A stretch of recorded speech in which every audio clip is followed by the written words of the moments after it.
नमस्कार मित्रांनो, सुस्वागतम. महाशिवरात्रीच्या सर्व मित्रमैत्रिणींना खूप खूप शुभेच्छा.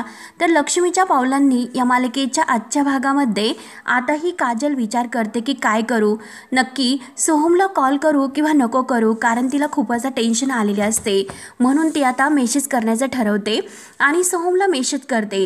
तेव्हा सोहम आता काजलचा मेसेज पाहतो आणि विचार करतो की हिने मला मेसेज का केला असेल.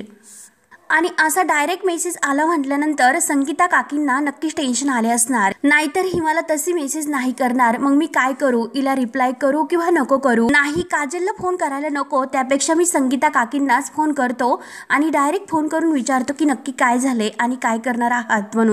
तोपर्यंत आता इकडे काजल ही वाट बघत असेल की याने रिप्लाय अजून मेसेजचा का दिला नसेल, नक्की काय झालं असेल. म्हणून आता ती सोहमच्या रिप्लायची वाट बघत असते. तर इकडे सोहम हा संगीताला कॉल करतो. तेव्हा लगेच संगीता फोन उचलते आणि हॅलो सोहमराव, कशासाठी फोन केला होता असे विचारते. सोहमराव म्हटल्यानंतर आता काजलला समजतं की नक्की हा सोहमचा कॉल आहे म्हणून. आई, नक्की ही सोहमराव बोलली म्हणजे नक्की सोहमचा कॉल असेल.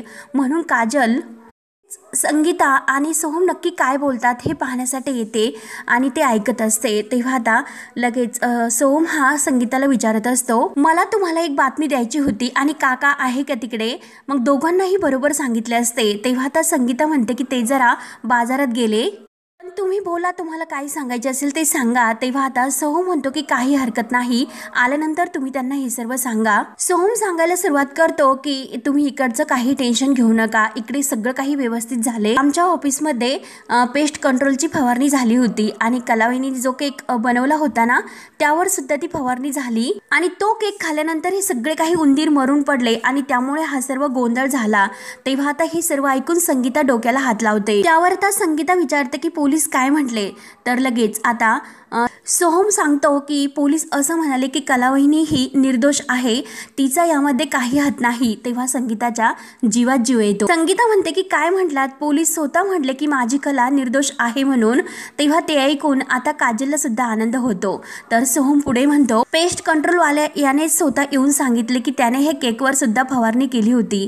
त्यामुळे काकी तुम्ही आता निश्चिंत राहा, काही कलावहिनीची काळजी करू नका, सगळं काही अगदी व्यवस्थित झालेलं आहे, अजिबात टेन्शन घेऊ नका. तेव्हा आता संगीता म्हणते की हो हो, खरंच देवच पावला आणि माझ्या खरंच जीवात जीवाला. म्हणून संगीताला खूप असा आनंद होतो. मला माहिती होतं की माझी कला कधीही असं काही करणार नाही, आता माझी पूर्णपणे काळजी मिटली. आणि लगेच आता ती फोन ठेवते. तर सोहम म्हणतो की ओके बाय. म्हणून आता संगीताला इतका आनंद होतो, होतच ही देवासमोर साखर ठेवायला जाते. तेव्हा आता काजल हे सर्व ऐकते. काजलला सुद्धा खूप आनंद होतो. काजल म्हणते की बरं झालं, एका दृष्टीने आपली ताई तर वाचली आणि पण सोहमने मला रिप्लाय देण्याऐवजी इकडे आईला फोन केला असेल, नक्की एखाद्याला जर मला टाळायचं असेल म्हणून तो असा करत असेल. त्यानंतर आता कला ही रूममध्ये असते आणि ती अद्वैतचा बेड व्यवस्थित करते, कारण त्याला झोपायचं असतं. तेव्हा ती पूर्णपणे विचारत असते. तर अद्वैत हे बघून खुश होतो आणि कलाला विचारतो, अरे वा, तू तर माझा बेड ही व्यवस्थित करते, परंतु कला तरी सुद्धा काही उत्तर देत नाही. कला तरीही काही बोलत नाही. ती आपल्या अंथरुणावर येते आणि तिचं अंथरुण व्यवस्थित करत असते आणि तेवढ्यात अद्वैत तिच्याकडे बघतच असतो, ही का बोलत नसेल. आणि तेवढ्यात त्याच्या मोबाईलवर एक मेसेज येतो मीटिंग असल्याचा. म्हणून तो कलाला म्हणतो की हे बघ ऐक, उद्या आपल्या दोघांची एक खूप महत्त्वाची मीटिंग आहे, तू सकाळी येताना माझ्याबरोबरच चल, नाहीतर तुझी जी काही काम आहे तर ती पूर्ण झाल्यानंतर तुम्हाला जॉईन हो. तेव्हा कला काही उत्तर देत नाही. तर अद्वैत पुन्हा विचारतो की काय काय करशील. त्यानंतर आता इकडे सरोज ही रूममध्ये असते. सरोज विचार करते की अद्वैत जर जागा असेल तर त्याच्याकडून लेटेस्ट डिझाईनची फाईल आणायला हवी. म्हणून सरोज पाहते तर रूमचा लाईट चालू असतो. तर सरोज विचार करते की यांच्या रूमचा लाईट का चालू असेल, म्हणून सरोज लगेच तिकडे ही बघायला येते. तेव्हा अद्वैत कलाकडे एकटक पाहत असतो आणि विचार करतो की हिच्या डोक्यात नेमकं तेच सुरू आहे, म्हणूनच हिचं कशात लक्ष लागत नाही. नक्की मग आता हिला बोलण्यासाठी काय करू, म्हणून त्याच्या डोक्यामध्ये एक आयडिया येते आणि तो लगेच कलाच्या अंगावर उशी फेकतो आणि खरे कॅच असे म्हणतो. तर कला ही थोडीसं ओरडते आणि अद्वैत तिला लगेच म्हणतो की सुटला कॅच. तेव्हा कला म्हणते की हे बघ माझं लक्ष नव्हतं. तर अद्वैत म्हणतो की बरं ठीक आहे, पहिला डाव सुटला आणि आता सुरुवात करूयात. जर तू पहिल्यांदा तूच कॅच सोडला तर मी सांगेल ते तुला करावं लागेल. चुकून माझ्या हातातून जर कॅच सुटला, तसा सुटणार तर नाही, पण समजा चुकून सुटला तर मला तू जे सांगशील ते मी करेल. तेव्हा कला ही विचार करते. तेव्हा अद्वैत म्हणतो की पटकन विचार करायला वेळ नाही, स्टार्ट, एकदम स्टार्ट. तेव्हा कला म्हणते की अरे काय हे सर्व तुझं. म्हणून ते आता एकमेकांच्या अंगावर पिलो फेकत असतात. कलाकून एक कॅच सुटतो तर अद्वैत तिला म्हणतो की चल आता हसून दाखव. कला म्हणते की काय रे हे, आणि ती तोंड जरा वाकडं करते. तो आकडे मोजत लगेच कलाजवळ येतो. 1 2 3 4 5 6 7 8 9 10 असे बोलत तो पूर्णपणे कलाजवळ येतो आणि कला ही अद्वैतच्या चेहऱ्याजवळ चेहरा घेऊन येते. तेव्हा आता दोघे एकमेकांच्या कडे पाहत असतात तर अद्वैत तिला म्हणतो की तुझ्या या तो 15च असे दात दिसतात, मिनिमम 16 तरी दिसायला हवेत ना. तेव्हा कला म्हणते की हा बघ, अरे 16 आहेत ना. म्हणून कला ही आपले दात मोजत असते आणि तेवढ्यात तेथे सरोज येते आणि परत ते सरोजला न पाहता एकमेकांच्या अंगावर पिलो फेकायला सुरुवात करतात. त्यांचं परत काही स्टार्ट होतं. तेव्हा आता सरोज हे सर्व पाहते आणि तिला खूप असा राग येतो. सरोज म्हणते की काय हे सर्व, आणि अद्वैत असं काही करेल, खरंच मला याची कल्पना नव्हती. म्हणून सरोजला राग येते आणि सरोज तावो आपल्या रूममध्ये निघून जाते. तेव्हा अद्वैतने ती पिलो व्यवस्थित पकडलेली असते तर कला ही खुश होते. कला म्हणते की कसला भारी आहे रे चांदेकर, किती छान तू कॅच पकडला. अद्वैत लगेच म्हणतो की कोण आहे मी, द ग्रेट अद्वैत चांदेकर, आणि एखादी गोष्ट जर मी करायची ठरवली तर ती गोष्ट मी करतो आणि सक्सेसचं दुसरं नाव म्हणजे अद्वैत चांदेकर. तेव्हा कलाला हसायला येतं आणि ती लगेच अद्वैतचं सोंग आणते आणि म्हणते की काय अद्वैत चांदेकर, त्यामुळे चल आता मी जे सांगेल ते तुला करावंच लागेल. तेव्हा कला विचार करते आणि म्हणते की काय करूयात, असं बोट दाखवून बोलते. अद्वैत म्हणतो की बोट दाखवायची नाही, गुदगुल्या नाही करायच्या. तेव्हा कला म्हणते की नाही रे, मी गुदगुल्या नाही करत. एक काम कर, तुझा जो भसाडा आवाज आहे ना त्या भसाड्या आवाजात तू गाऊन दाखव, गाणं म्हणून दाखव. अद्वैत म्हणतो की काय मी आणि गाणं, बघ बर का, आणि नाहीतर तीच बोट तू कानामध्ये घालशील. कला म्हणते की अरे नाही घालणार. कला म्हणते की चल सुरू कर. तेव्हा अद्वैत लगेच ही चाल तुरु तुरु केस उडते भुरू भुरू, डोळ्यावर बट धरली म्हणून असं गाणं मोठ्याने म्हणायला सुरुवात करतो. तर कलाही लगेच नाचायला सुरुवात करते. तेव्हा आता दोघंही असं करता करता एकमेकांच्या अंगावर पिलो फेकत असतात. अद्वैत म्हणतो की चल आता माझ्यावर टर्न, आणि मला काही बोट फिरवतेस का, चल मी तुला दाखवतो आता. अद्वैत म्हणतो की चल आता मी तुला चिमटा काढेल, गुदगुल्या करेल, तुम्हाला कसं नेहमी करत असते. कला नाही नाही असं करत असते आणि मागे सरकत असते. दोघेही एकमेकांच्या मागे इतके धावत असतात. अद्वैत तिला गुलगुल्या करत असतो आणि कलाही त्याच्या पुढे पळत असते. परंतु लगेच अद्वैतचा धक्का कलाच्या बोटाला लागतो. कलाही जोरात ओरडते की आई ग. तेव्हा आता अद्वैत लगेच तिचं बोट हातामध्ये धरतो आणि खरंच धक्का लागला का लगेच तो प्रेमाची भुंकर आपल्या कलाच्या त्या बोटावर घालत असतो. तेव्हा कलाला मात्र इतका आनंद होतो, ती खुश होऊन अद्वैतकडे बघत असते. अद्वैत विचारतो की ठीक आहे ना. तेव्हा कला म्हणते की फक्त मान डोलून हो, परंतु तिच्या चेहऱ्यावर मात्र एक वेगळाच आनंद असतो. अद्वैत लगेच घाईने तिचं बोट मागे करतो. तेव्हा कलाही खूप लाजते आणि अद्वैत लगेच बाजूला होतो. तेव्हा अद्वैतला सुद्धा थोडंसं असं लाजल्यासारखं फील होतं. त्यावर आता अद्वैत म्हणतो की तू हे सर्व मुद्दाम केलं ना. तेव्हा कला म्हणते की नाही रे, आता बरं वाटतं. तर अद्वैत म्हणतो नाही हे तूच केलं. तर कला म्हणते की नाही, अरे सुरुवात तू केली, कळले ना तुला. त्यावर आता अद्वैत म्हणतो तूच मला बोट दाखवली होती, आठव ना ते. कला म्हणते की नाही, गुदगुल्या करायला तू मला सुरुवात केली होती, लक्षात नक्की काय होतं. तेव्हा तो परत बेडवर बसतो आणि कलाला म्हणतो की खरे कॅच, आणि लगेच ती पिलो तिच्या अंगावर फेकायला लागतो. कला म्हणते की हे बघ आपण कॅच खेळतो, भाला फेक नाही खेळत, त्यामुळे उचलते. अद्वैत म्हणतो की तूच उचल. कला म्हणते की काय. तर अद्वैत म्हणतो की नाही, तुझ्या मागे आहे, तू उचल. कला लगेच आपले जे काही हात आहे त्याची बोट दाखवत ती अद्वैतच्या अंगावर येते. अद्वैत म्हणतो की नाही, बोट दाखवायची नाहीत आणि माझ्या अंगावर येऊ नकोस, तिकडेच थांब. तेव्हा अद्वैत तिला पुन्हा विचारतो की लागले नाही ना. तेव्हा कलाही मनात इतकी खुश असते. कलाही विचार करते नक्की चांदेकर असं का करत असेल की माझा मूड ठीक होण्यासाठी मुद्दाम हे सर्व करतो. मला माहिती आहे की तू हे सर्व का करतो आणि माझ्या डोक्यामध्ये जो काही विचार सुरू आहे तो काही थांबणार नाही, कारण तुझी सुरक्षितता माझ्यासाठी जास्त महत्वाची आहे. त्यानंतर आता इकडे राहुल आणि नैना रूम मध्ये असतात. तर राहुल अगदी झोपून नैना त्याच्या हातामध्ये दारूचा ग्लास देत असते आणि राहुलला खुशून म्हणते की खरंच राहुल तू किती हुशार आहे रे, खरंच आज काय असा सॉलिड प्लॅन तू केलास रे, आणि हे सर्व तू केल्यामुळे माझं तुझ्यावरचं जे प्रेम आहे ना ते दुप्पट 10 पट अगदी म्हणजे जास्त इतकं वाढलंय ना, कारण मी तुझ्यावर जाम खुश आहे. हे सर्व जे आज तू काही केलं ना त्यामुळे, कारण तुझ्यासारख्या हुशार नवऱ्याला कितीही आय लव्ह यू म्हटलं ना तरी ते कमीच आहे. म्हणून नैना लगेच आता ही राहुलच्या अंगावर येत असते. नैना ही पाय चेपत असते आणि तिला असं वाटतं की आता राहुलच्या अगदी जवळ जवळ जावं, परंतु राहुल इतका हुशार असतो. राहुल नैनाला लगेच एक पाय वर करतो, तिला जवळ येऊन देत नाही आणि लगेच दुसरा पाय अगदी दाबून दे असं तिला म्हणतो. तर नैना पुन्हा त्याच्या पायाजवळ येते आणि दाबायला सुरुवात करते आणि ती राहुलला म्हणते की अरे मला खरंच माझ्या हुशार नवऱ्याचा खूप असा अभिमान वाटतो. पण हेच बघ ना, अरे चूक तर आपण करायची, परंतु आपल्या चुकावर आपण मातीचं झाकण कसं घालायचं हे तुझ्याकडून शिकावं आणि तुझ्यासमोर मी सुद्धा फिकी पडेल, परंतु आज खरंच खूप मज्जा आली.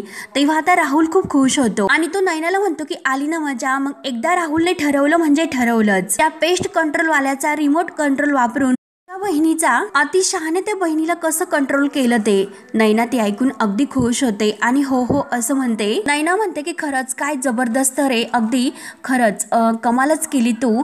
तेव्हा राहुल म्हणतो की हो, ही आयडिया मला सुचली होती, तेव्हाच मला कळलं होतं की ही आयडिया नक्की वर्क होणार.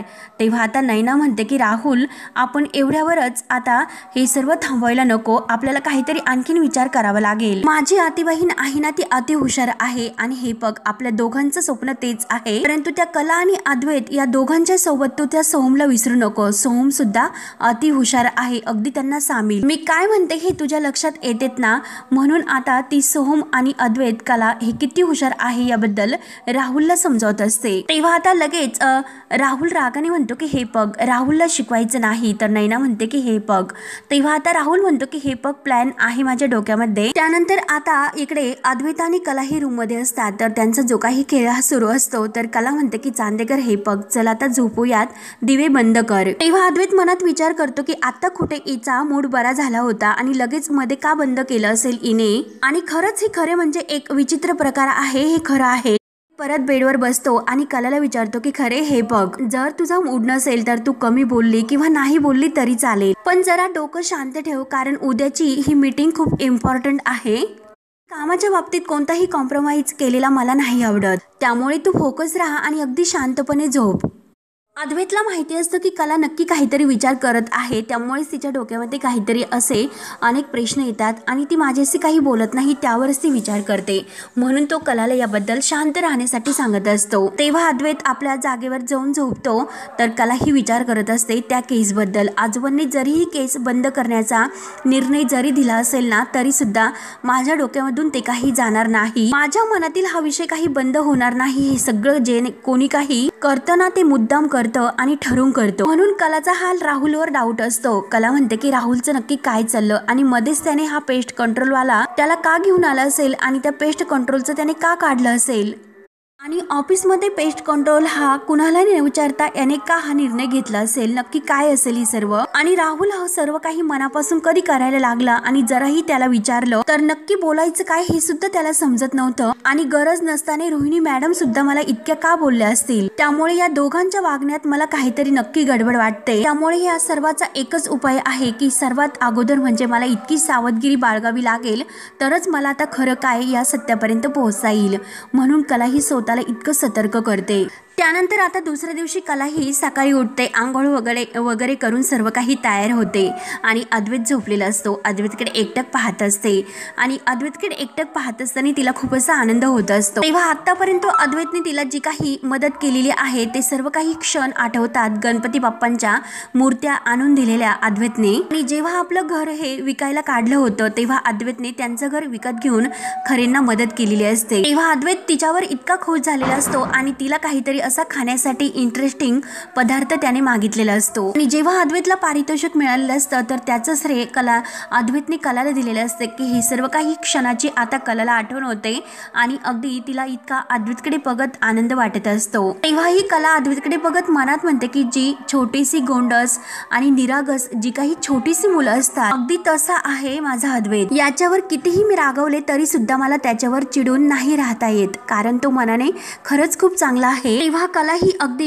इतकी खुश होते आणि आपला चेहरा वळवते, आरशाकडे पाहत असते. परंतु अद्वैत लगेच या अंगावरून त्या अंगावर होत असतो आणि कलाचा जो काही बेडवर पडलेला पदर आहे तर तो आता अद्वैतच्या खाली गुंततो. कला ही थोडंसं बाजूला जायला निघते, परंतु पदर गुंतल्यामुळे ती डायरेक्ट अद्वैतच्या अंगावर येऊन पडते आणि दोघंही आता एकमेकांकडे पाहत असतात अगदी रोमांटिक होऊन. तेव्हा आता लगेच दोघंही एकमेकांच्या मिठीत येणार, तोच लगेच अद्वैत जोरजोराने इतका खोकतो आणि त्याला असा ठसका लागल्यासारखा पडल्यासारखं करतो आणि तो कलाला म्हणतो की काय ग, काही भयानक आहे की काय, माझ्या अंगावर तू पडलीस कशी, तू स्वतःला हिरोईन समजतेस का, तुझे केस माझ्या नाकामध्ये गेलेत. म्हणून त्याला जोरजोराने शिंका यायला सुरुवात होते आणि जोरजोराने शिंकतो. तेव्हा कला ही म्हणते की काय रे, किती किती नाटकं करतोस आणि अशी खोटी शिंक काढून तू नाटकं करू नको. जर तुला शिंक यायची असती ना ती केव्हाच आली असती आणि एवढी काय मी धपकन तुझ्या अंगावर नाही पडली मला बोलतो. तेव्हा अद्वैत म्हणतो की मग तू काय पिसासारखी हलकी समजतेस का स्वतःला. तेव्हा कला म्हणते की अगदीच पिसासारखी नाही आणि तुला लागेल इतकी जड सुद्धा नाही आणि तुझ्याचमुळे पडले मी, कळलं ना तुला. तेव्हा आता अद्वैत म्हणतो की पडायचं तर पडायचं आणि वरून ब्लेम सुद्धा करायचं, मलाच आरोपी धरायचे, अगदी सोपं आहे तुझं काम. तेव्हा कला म्हणते की हे बघ, उगाच टोमणे मारू नको, तोही कोणता हिरो नाही आणि काय तर म्हणे तुझे केस माझ्या नाकात गेले आणि तुझी दाढी सुद्धा मला येथे टोचली आणि आधीच मी. तेव्हा लगेच अद्वैत रागाने म्हणतो की अगोदर काय, तर कला म्हणते की मी एकतर छान आंघोळ केली होती, अगदी केस धुवून आले होते आणि तू तर घाणेरडा पारसा.